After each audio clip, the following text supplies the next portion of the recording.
Get ready for your daily dose of marketing strategies and tactics from entrepreneurs with the guile and experience to help you find success in any marketing capacity. You're listening to Marketing School with your instructors, Neil Patel and Eric Su.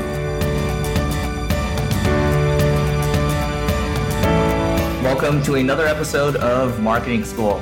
I'm Eric Su. And I'm Neil Patel. And today we're going to talk about how to maximize your SERP real estate. So a quick recap, a SERP, this is your search engine result page. This is what it looks like when you actually search for something or a query in Google or any other search engine. So the first thing I will say is we've talked about in a past episode on how you can rank 0 in Google, and these are the featured snippets that you see. So for example, if you're searching for what is the score of a certain game, you're going to get like a featured snippet, or what is online marketing, you're going to get a featured snippet as well. So first and foremost, one thing that you can do to maximize your SERP real estate is to figure out how you can rank 0. And the way that you can do that is just make sure you have proper headings, subheadings, and then you're entering the query in a way that which the search engines makes it easy for the search engines to kind of understand. So what I'd recommend is if you're trying to take over a rank 0 for a position, this is what Moz did. They saw someone ranking well for the Moz Beginner's Guide. All they did was they optimized their initial post that's sitting on the first page, and then they took over the rank 0 position because they have a higher domain authority. They should be the one that's ranking for that. They just optimized a little bit, and then they started to rank 0 instead of somebody else that had the position. And if you want to get more results on the SERP listing page, right, because you can get 1, 2, sometimes I've seen people get 3 and 4, etc., so they're taking up the majority of their home page. Have multiple pages on your site, and these pages shouldn't just be on your site. They should also be subdomains because it's easier to rank for multiple spots for a key term, assuming you have subdomains versus just subdirectories, because Google treats them almost like separate entities.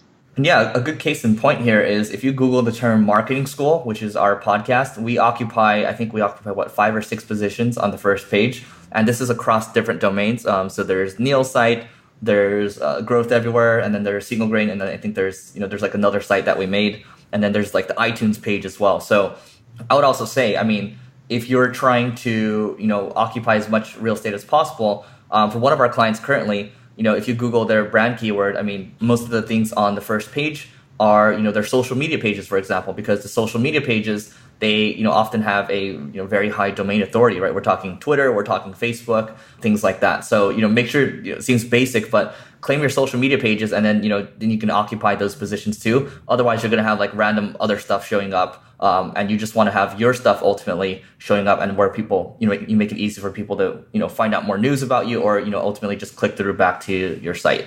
Yeah, the other thing too is if you want to rank at the top right, as Eric calls it, rank 0, you're talking about when you say rank 0, like the rich snippets, correct? Yep. If you want the rich snippets, one thing I've noticed when you answer questions, or it's like a how-to type of article, you're much more likely to get the rank 0 versus if you didn't have a question answered, or if it wasn't like a how-to or list like step-by-step. I found that those tend to rank 0 more than anything else from my experiments. Great. And one thing I'll add is if you go into your Google Search Console, you can try to control the links that are showing up on, let's say if somebody searches for your brand keyword. So for example, if you search for Single Grain, then you might see like our job section, you might see our blog section as well that you can click through. So this is just more links to add.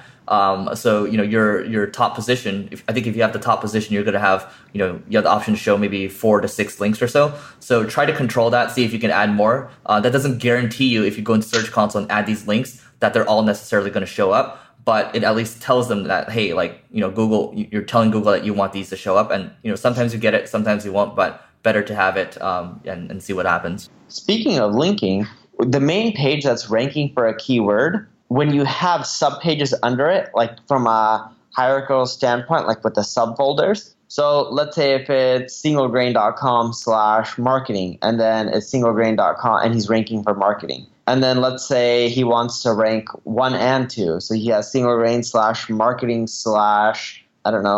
beginner's guide. I'm making it up. He can take up multiple spots, assuming he's linking right from that main marketing page to subsections and flowing juice, and then also building links to those internal pages as well.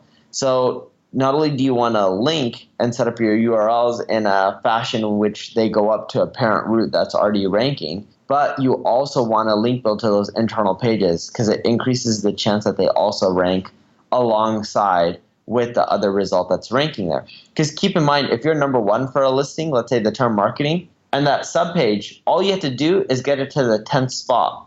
Because if you get it to the 10th spot, Google combines them because you're already at number one. They move up the second spot, if it's on the same page, all the way to the first spot, right? Or to your first listing, not just the first spot. So if you're ranking number 2 for a result and number 10, they'll then push that number 10 listing up to number 3. So it'll be 2 and 3. In essence, they place them right next to each other.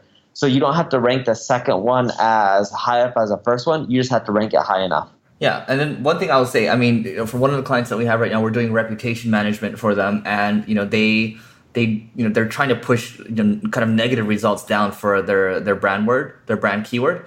And so what we're doing now is we're building links to other kind of high page authority, high domain authority kind of results on pages 1 and 2. That works because we're basically maximizing more of their SERP real estate by kind of taking the semi-owned properties that they have. That's something to take into account as well so in terms of maximizing your SERP real estate. So Neil, anything else to add before we give them our special offer? No. All right. So This week, once again, we are giving away 5 annual copies of Ahrefs, our favorite SEO tool. And all you need to do, to enter, is to subscribe, rate, and review our podcast. Helps a lot. And then text Marketing School, that's one word, Marketing School, to 33444. And then we'll confirm a winner. Neil?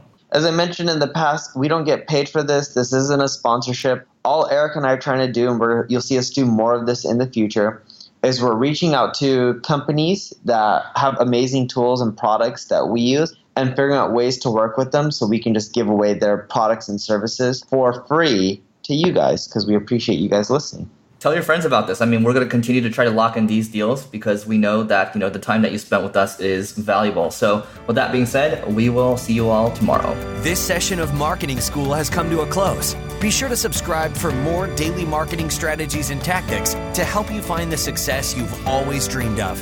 And don't forget to rate and review so we can continue to bring you the best daily content possible. We'll see you in class tomorrow, right here on Marketing School.